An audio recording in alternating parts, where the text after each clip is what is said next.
Bonjour ou bonsoir, tout dépend à quelle heure vous écoutez ce podcast de l'ODJ Media. Notre chroniqueur invité, Mustapha Tossa, partage son avis et ses réflexions dans un article qu'il a intitulé « Wagner, le serpent qui mord son créateur ». Alors écoutons-le dans ce podcast. L'auteur démarre son article ainsi. C'est l'une des nouvelles les plus marquantes de la guerre entre l'Ukraine et la Russie, et un tournant majeur qui pourrait en changer la physionomie. Le groupe Wagner, dirigé par le mystérieux Evgeny Prigozhin, vient de se retourner contre Vladimir Poutine, après avoir longtemps été le maître de ses basses œuvres. Considéré comme le bras paramilitaire de Moscou sur de nombreux théâtres d'opérations en Afrique et au Moyen-Orient, le groupe Wagner a été appelé à la rescousse dans la guerre de la Russie contre l'Ukraine. Les missions les plus dangereuses et les plus suicidaires lui ont été confiées. Longtemps responsables des grands succès militaires russes en Ukraine, les mercenaires de Wagner ont commencé à se plaindre publiquement du manque de coopération et de soutien de l'armée russe. Une forme de concurrence entre l'armée officielle et les paramilitaires de Wagner se manifeste alors aux yeux du monde entier. L'auteur poursuit son article ainsi. Les points de discorde entre les deux structures russes et la direction de l'Ukraine atteignent finalement un point de rupture. Une rébellion interne menée par Evgeny Prigozhin et les menaces d'éradication de Vladimir Poutine ont donné l'image d'un pays en guerre contre le monde extérieur et en plein bouleversement interne. La rébellion de Wagner est une excellente nouvelle pour les capitales occidentales, l'Europe et l'Amérique, qui sont engagées dans un dangereux bras de fer militaire avec Moscou via l'Ukraine. Ces capitales peuvent difficilement cacher leur joie et leur satisfaction de voir l'inébranlable Vladimir Poutine subir une dangereuse rébellion interne. Pour tous les stratèges militaires, la rupture russe, même si la machine de guerre de Vladimir Poutine parvient à la dompter, aura forcément un impact sur la guerre russe en Ukraine.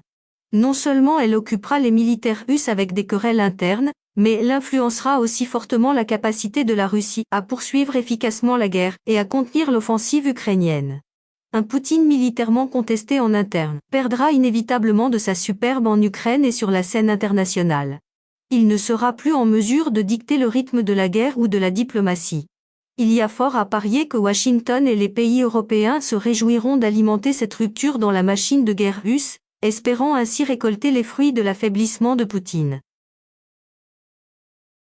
L'auteur précise ainsi. La guerre que le président russe voulait imposer à l'Europe et à l'OTAN sur le territoire ukrainien s'est subitement retournée contre lui, le mettant dans la difficile position de devoir choisir entre le danger extérieur, que représente l'Alliance Atlantique et la menace de dislocation interne que représente une guerre fratricide contre le groupe Wagner. Dans cette tension soudaine, ce n'est pas seulement le sort de la guerre en Ukraine qui est en jeu, mais toute l'architecture de la puissance militaire russe et son influence dans le monde, qui risque d'être remise en question. Comment les mercenaires de Wagner, qui portent les couleurs et les intérêts de la Russie en Afrique et au Moyen-Orient, se comporterait-il lorsque leur chef est officiellement accusé de haute trahison et que sa tête est mise à prix? La rupture avec Wagner est sans doute un signe d'affaiblissement de la gouvernance de Vladimir Poutine.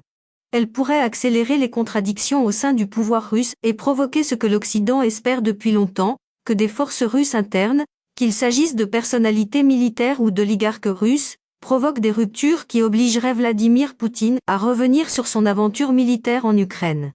Sans le vouloir, la rébellion de Wagner contre Moscou en a fait un allié objectif de l'Occident.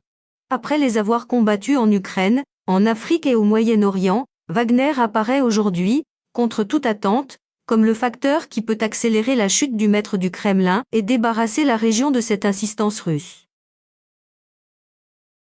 L'auteur conclut son article ainsi. Assises au premier rang, les capitales européennes regardent avec délectation Vladimir Poutine mettre à mort Evgeny Prigozhin, avec la certitude que l'issue du combat pourrait, contre toute attente, accélérer la fin de la guerre de la Russie en Ukraine en affaiblissant le vainqueur de ce bras de fer. Avec la fin prévisible de Wagner, Poutine perdra son bras armé le plus sanguinaire et le plus déterminé. Rédigé par Mustapha Tossa, élu par l'intelligence artificielle de l'ODJ Media. Merci d'avoir écouté ce podcast de l'ODJ Media, ce bouquet de supports numériques, portail, magazine mensuel connecté, web radio et web TV.